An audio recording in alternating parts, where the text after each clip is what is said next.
This rascal nearly made me homeless. घरमा आनन्दले सुतिरहेकोलाई 81 एन्जिलाको call आइदिएर क्या कुकुर पाल्ने हो भन्छ अनि म के गर्नु के मलाई कुकुर मनपर्छ म त बोलाइ उसलाई अनि एकपल्ट हेरौँ न कस्तो कुकुर हो भनेर है कस्तो राम्रो कुकुर थियो क्या मैले नाम राखे जेनो हि वाज सो क्युट होइन तर यस्तो बबाल कुकुर थियो हामी दुईजना मिलेर पुरै जेनोलाई नुहाइदिरहेको थियौँ है यस्तो सुगन्धित यस्तो मजाको यस्तो फ्लफी भइदिएको थियो होइन वाह तर लास्टमा आएर घरमा मानेन अब घरमा नमानेपछि के चाहिँ गर्नु हो म पनि आफ्नै कुरामा म पाल्छु कि पाल्छु भनेर म बसिसकेको थिएँ कि अनि दिनभरि म माथि छतमा जेनोसित खेल्दै बसेँ है अनि राति आयो अनि राति सुत्न थाल्यो मैले चाहिँ खासमा माथि रुम पनि बनाइदिइसकेको थिएँ कि एउटा सानो होइन जेनोलाई सुत्ने भनेर जेनो मेरै काखमा सुत्नु खोजिरहेको थियो अनि जेनो सुत्यो अनि म एकछिन खाना खानु तल गएको त कु गर्दै बोलायो क्या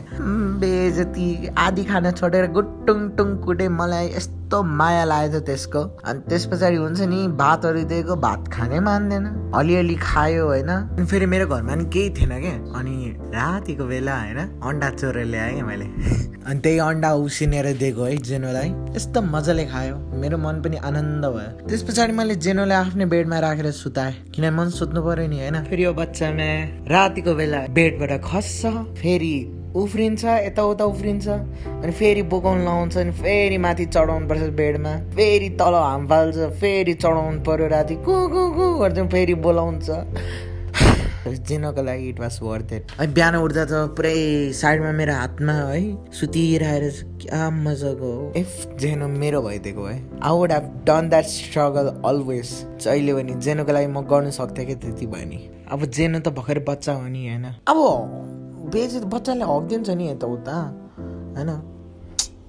तर के गर्नु आफ्नो घर बनाएपछि म त पाल भन्नुहुन्छ मम्मी बाबाले नि अनि अब त्यही हो अब जुन बेला मेरो घर हुन्छ त्यो बेला I'm gonna Geno taught me that I need to be more stronger more powerful अनि मात्र I can afford a Geno I hope he will be happy in his new home